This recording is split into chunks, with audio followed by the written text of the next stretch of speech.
kita akan teruskan dengan analisa imbangan tugas bagi soalan 2. Okey, sama juga. Okey, kalau boleh selepas melihat ataupun menonton video ini, print soalan 2 ni dan cuba buat analisa. Okey, jadi apapun cikgu akan demonstrasi dululah. Okey, macam mana kita mau buat ini ya. Okey, seperti yang diterangkan dalam video 1, sekiranya pelajar ada masalah untuk melihat angka-angka di sini ataupun pandai silap mengambil langkah angka, kita boleh letak garis setiap 5 item. So, cikgu garis dulu setiap 5 garis. Setiap 5 garis. Okey, tidak masalah ya kalau masa kita dalam SPM ke di mana-mana kita conteng kertas soalan kita. Biarlah carut, okey, tetapi asalkan selamat. Okey, siap. Okey, letak garis. Kemudian kita akan terus mula dengan analisa. So, ingat setiap satu ni akan dimasukkan sama ada ke PD, UR ataupun KKK. Jadi, cikgu tukar kepada warna merah dulu. Okey, jom kita mulakan. Now, alat tulis PD, UR, KKK. UR, ingat alat tulis bukan aset dia belanja. Hutang lapor pulih, hasil UR. Komisen diterima UR. Perabot KKK. Promosi dia sama dengan pengiklanan, jadi UR. Gaji. Now, kalau ada nampak gaji di sini, kita perlu cek dulu ada tak upah. Okey, di bawah sini, di mana-mana ada tak upah. Okey, nampaknya tiada, hanya gaji. Kalau hanya ada gaji saja seperti yang telah diterangkan di video kedua, kita masuk ke dalam UR. Okey, jadi sekiranya pelajar miss video kedua, cuba lihat semula video kedua. Sebab dalam video kedua cikgu kongsikan beberapa pedoman ataupun petua semasa kita membuat analisa imbangan tugas. Okey, kita teruskan. Tunai KKK. Sewa UR. Now, sewa di sini kalau kita lihat sewa dia 8,800 di sebelah debit. Jadi, kalau UR di sebelah debit itu adalah belanja. Okey, itu adalah belanja. Now, cuba kita lihat di sini. Komisen diterima 600. Kita tanda UR, dia di kredit. Okey, jadi UR yang bertanda yang berbaki di kredit itu adalah hasil. Okey, hutang lapor terpulih pun hasil juga.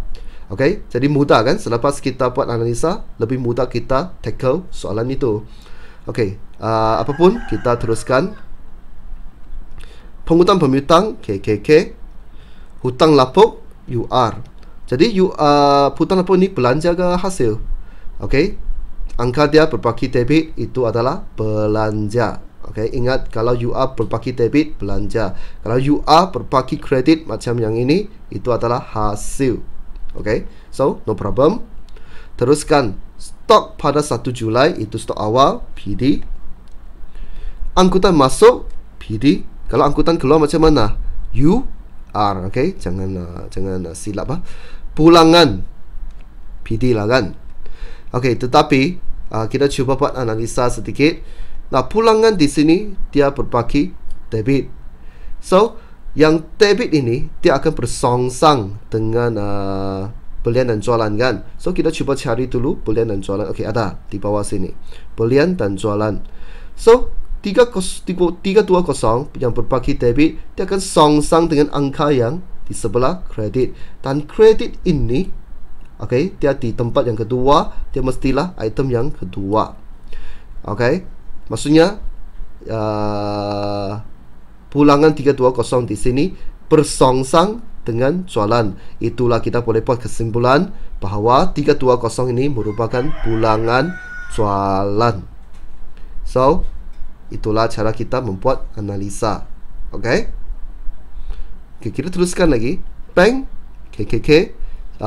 Disebutkan dia berbaki debit, jadi dia adalah aset semasa. Now, discount PD. Okay, confirm PD, tetapi sama juga keadaan dia. Kita hanya diberikan PD, diberikan discount tanpa diberitahu itu discount diterima diberi. Okay, tapi kita boleh lihat di sini. Okay, discount berbaki kredit. dia songsang dengan pelian ini, songsang dengan ini. So, dan ini di kedudukan angka pertama merujuk kepada kedudukan yang pertama, yaitu pelian. Kalau pelian, dia berkaitan dengan diskaun diterima. Okey, diskaun diterima. Jadi 920 ini adalah diskaun diterima hasil. Okey. Alatan pejabat KKK, insurans P3 UR. UR. Okey, kalau insurans atas pelian itu baru PD. Modal KKK, kata bayaran UR, angkutan keluar UR. Ingat sekali lagi, angkutan masuk PD, angkutan keluar UR. Pelian dan jualan PD, ini tahu sudah. Pelian dia berapa? 79560.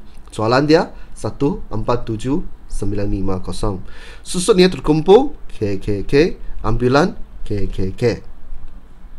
Jadi selesai untuk analisa bagi soalan kedua. Okey. Jadi cikgu betul-betul haraplah selepas lihat dua video ini, pelajar akan pergi download daripada website dan cetak, cuba print out dan cuba buat analisa seperti yang didemonstrasi oleh cikgu tadi. Cuba buat sebanyak analisa yang mungkin, cuba praktis. Okey, semakin banyak latihan kita buat, semakin cekap kita membuat analisa dan semakin pantas, dan akhirnya kita akan semakin yakin, okey, untuk analisa imbangan tugas. Okey, jadi setakat ini saja untuk video kali ini.